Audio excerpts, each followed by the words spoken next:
Peter Pan, chapitres 9 et 10. Chapitre 9. L'oiseau imaginaire.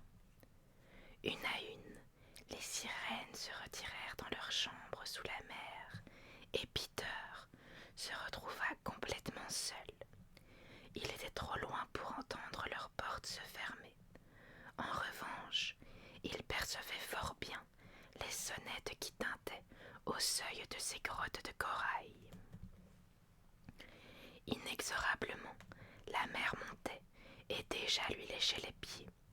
Il n'y avait plus qu'à attendre d'être englouti. Pour passer le temps, Peter s'absorba dans la contemplation du seul objet qui bougea sur la lagune.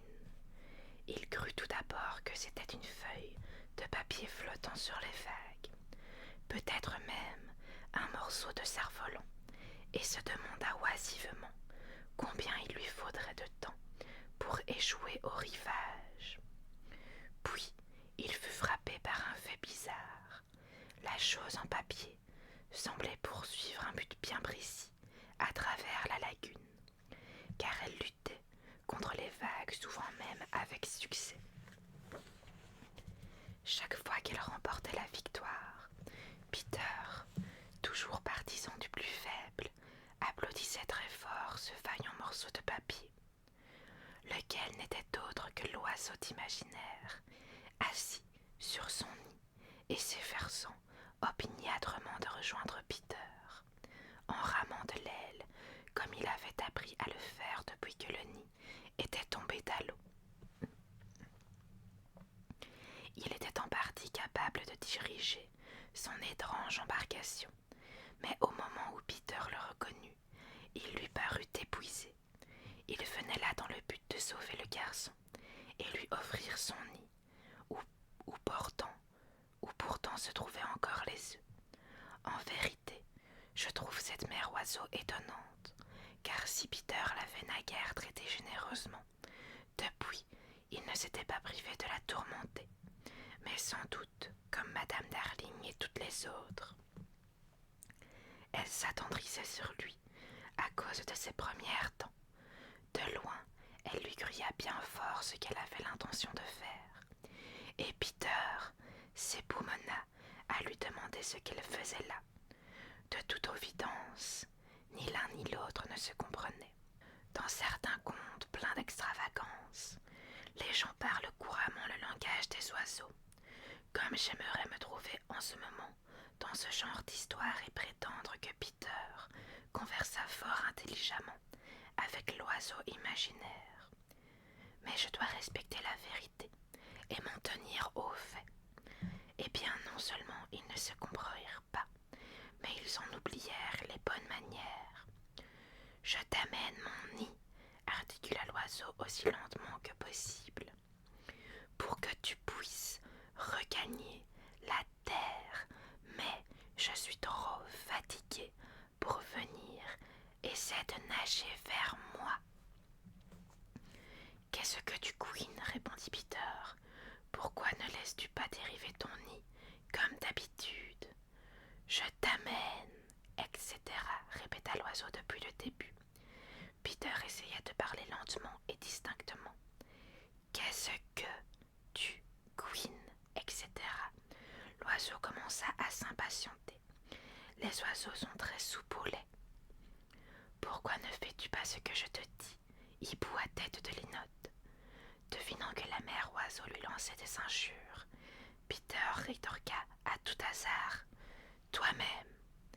Et curieusement, tous deux se renvoyèrent la même réplique.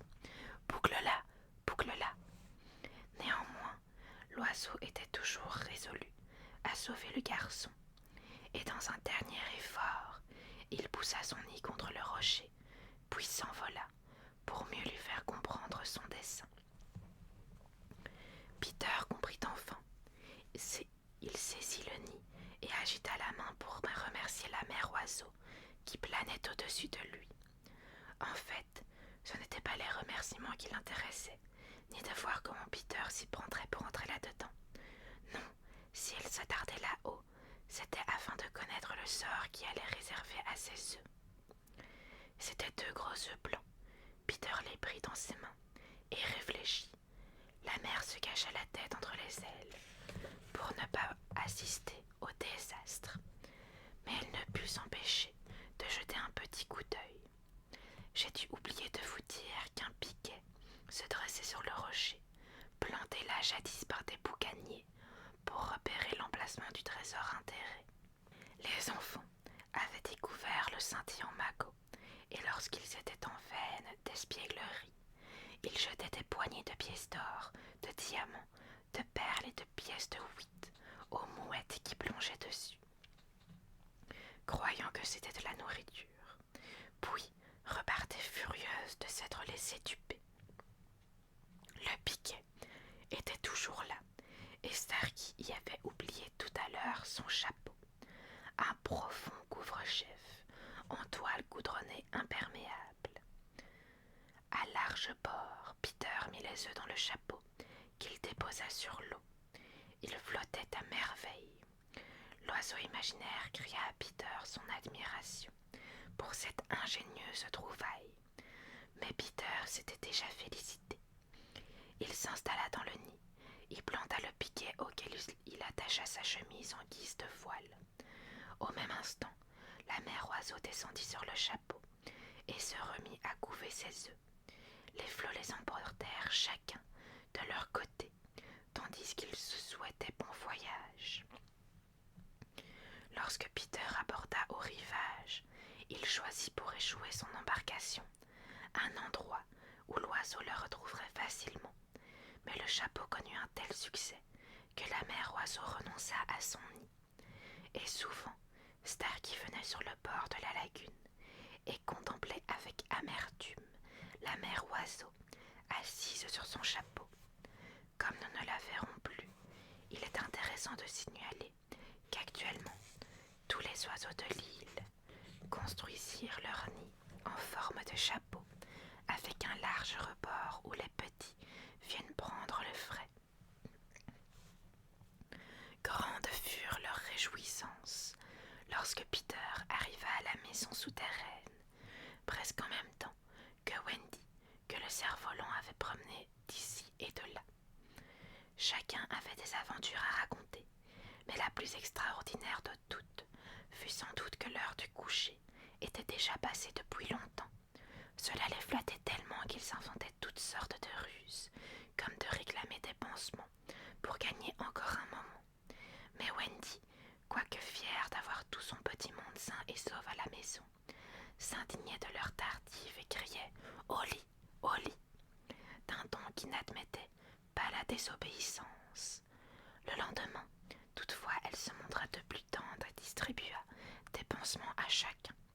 Et jusqu'à l'heure du coucher, ils s'amusèrent à boiter et à porter le bras en écharpe. Chapitre 10. Un foyer heureux. L'escarmouche sur la lagune eut un effet important. À dater de ce jour, les Peaux-Rouges firent la paix avec les enfants. Peter avait sauvé Lys Tigré d'une mort affreuse. Elle et les siens auraient fait n'importe quoi pour lui désormais. La nuit, il montait la garde près de la maison souterraine, prêt à répondre à l'attaque que les pirates ne manqueraient pas de livrer tôt ou tard.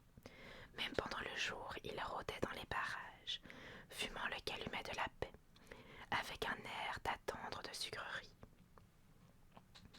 Ils avaient baptisé Peter le grand-père blanc et se prosternaient devant lui.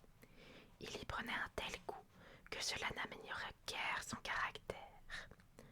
Le grand-père blanc, disait-il d'un ton plein de morgue au brave vautré à ses pieds, le grand-père blanc est heureux de voir que les Picanini protègent son wigwam des pirates. Moi, Lys Tigré, répondait cette charmante créature. Peter Pan, sauvez-moi, moi très ami pour lui, moi pas laisser pirate blesser lui. Elle était bien trop jolie pour qu'on lui permît de ramper de la sorte, mais Peter considérait cela comme son dû et répondait avec condescendance. C'est bon, Peter Pan a parlé, Dans son esprit, Peter Pan a parlé, signifiait qu'à présent il devait se taire. Et c'est bien ainsi qu'il le prenait. Mais les peaux rouges avaient beaucoup moins d'égard pour le reste de la bande, qu'ils traitaient comme de simples braves. Il leur disait « Comment va ?» et d'autres impertinences de ce genre. Mais ce qui vexait le plus les garçons, c'est que Peter avait l'air de trouver cela très normal.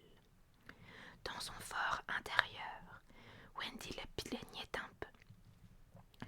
Mais en fidèle gardienne de foyer, elle ne pouvait prêter l'oreille à une quelconque récrimination contre le père.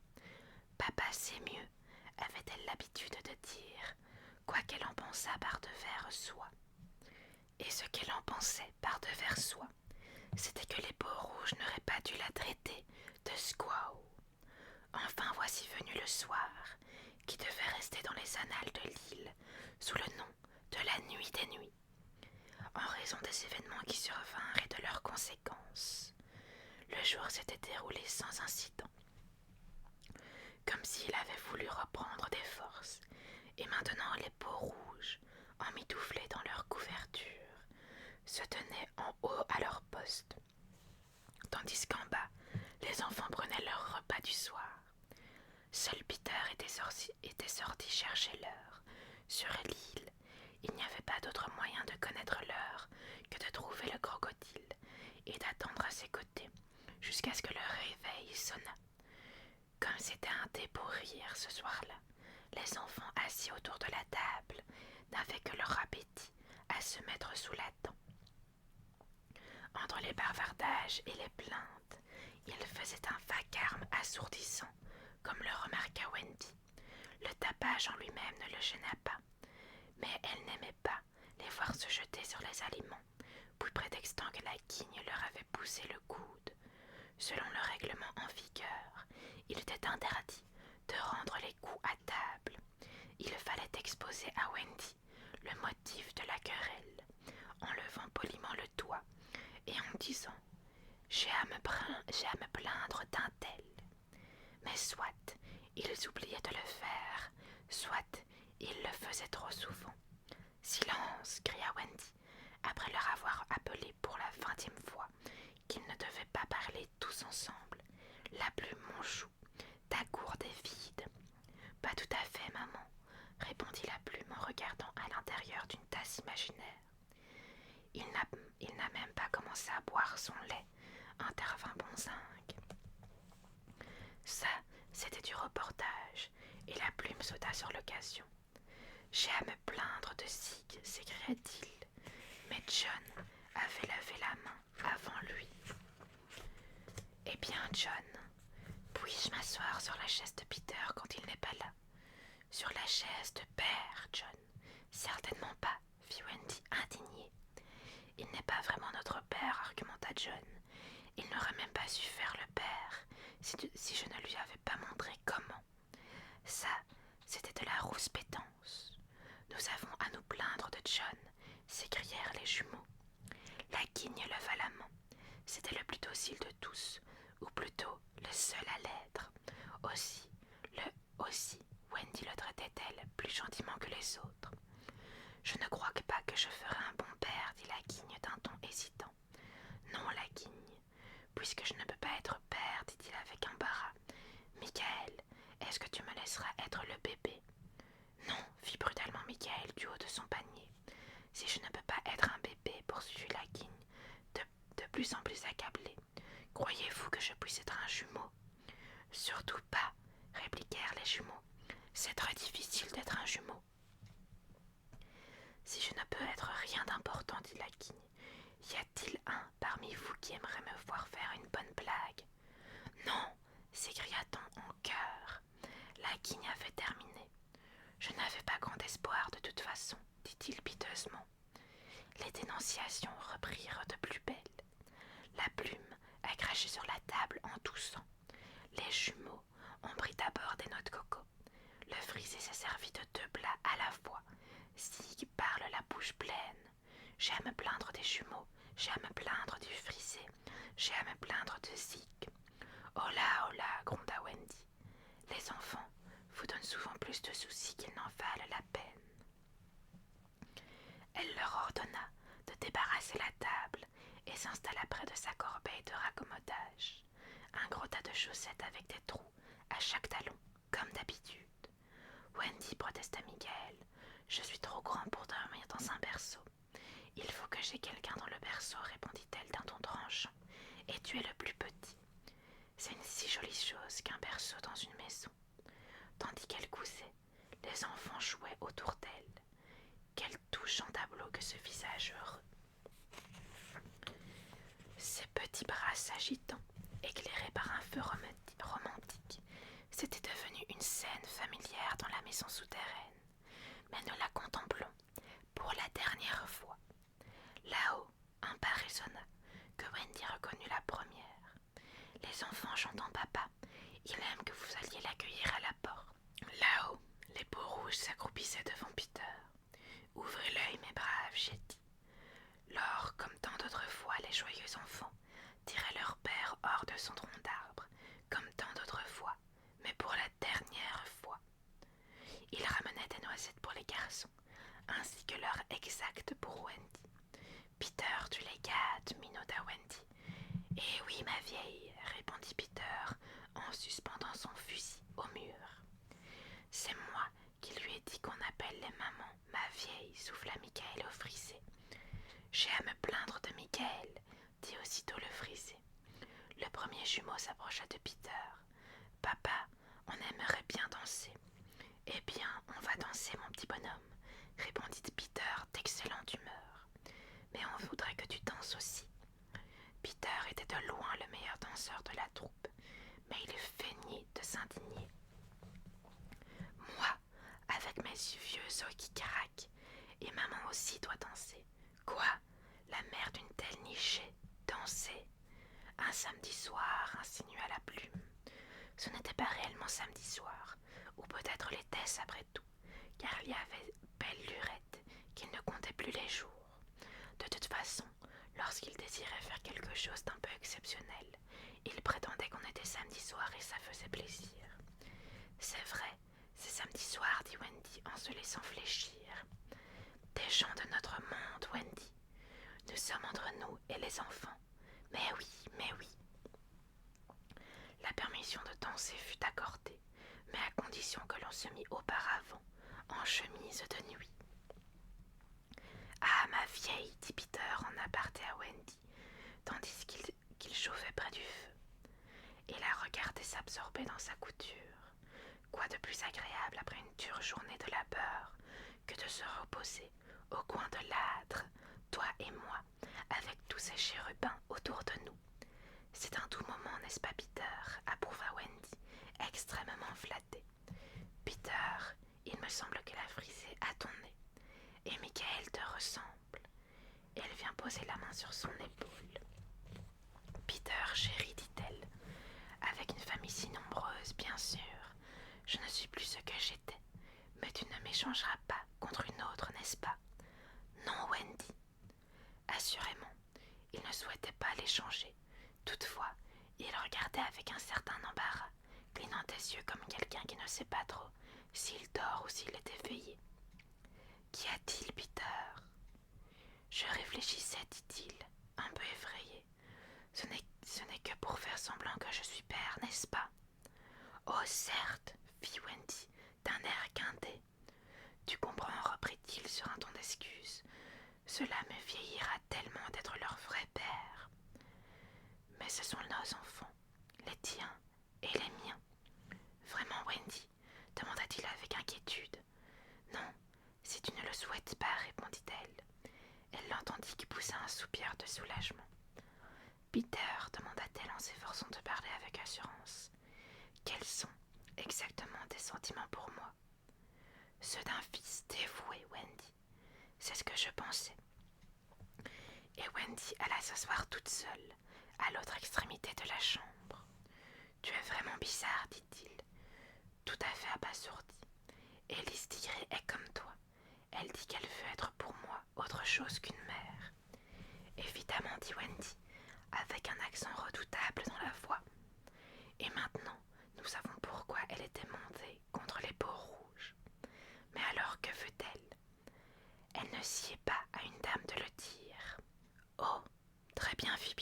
légèrement piqué. Peut-être la fée Clochette me le dira-t-elle. C'est cela, cette petite dévergondée te le dira, répondit Wendy, avec mépris. Chloé, qui, du haut de son boudoir, écoutait d'une oreille indiscrète, clapit alors une insolence. Elle dit qu'elle est fière d'être une dévergondée, traduisit Peter. Soudain, une idée lui traversa l'esprit. Peut-être Chloé veut-elle être ma mère. Espèce d'imbécile, lança Clochette furieuse. Elle l'avait dit si souvent que Wendy n'avait plus besoin de traduction. Je suis presque d'accord avec elle, fit-elle d'un ton hargneux. Imaginez cela, Wendy hargneuse, mais cette conversation l'avait vraiment éprouvée. Et elle ne se doutait guère de ce qu'allait lui arriver d'ici la fin de la nuit. Si elle l'avait su, elle se serait retenue. Mais personne ne se doutait de rien. Au fond, cela valait mieux. Leur ignorance leur permettait de jouir encore d'une heure de bonheur. Et comme cette heure devait être leur dernière heure sur l'île, réjouissons-nous de ce qu'elle se composait de 60 minutes. Ils se mirent à danser et chanter en chemise de nuit. La chanson leur donnait une si délicieuse chair de poule, car d'après les paroles, ils devaient faire semblant d'avoir peur de leur ombre, comme ils se doutaient peu que bientôt d'autres ombres allaient se refermer sur eux, qui les feraient hurler de frayeur. Comme ils dansaient avec une joyeuse frénésie, se tamponnant tantôt sur le lit, tantôt dessous, cela donnait davantage de la bataille de Polochon que de la danse. Et lorsqu'elle fut terminée, les oreillers eux-mêmes réclamèrent un pis, comme des partenaires qui savent qu'ils ne se reverront jamais plus. Et les histoires qu'ils se racontèrent, avant que Wendy ne raconte la sienne, celle pour vous souhaiter bonne nuit, la plume lui-même essaya d'en compter une, mais le début était si terriblement ennuyeux que le narrateur en fut tout consterné. Oui, dit-il avec mélancolie, je reconnais que le début est rasoir, supposons que c'est la fin. Enfin, tous se mirent au lit pour attendre l'histoire de Wendy, leur histoire favorite, celle que Peter détestait. Ordinairement, lorsque Wendy la racontait, il quittait la pièce dès le début ou se bouchait les oreilles. Il est probable que, s'il fut l'un ou l'autre ce soir-là, tout serait encore dans l'île. Mais ce soir-là, il resta sur son tabouret, et nous allons voir ce qui arrivera. Voilà les amis, j'espère que ces chapitres vous auront permis de vous relaxer. Sur ce, je vous souhaite de passer une très très bonne nuit. Et nous, on se retrouve à la prochaine lecture.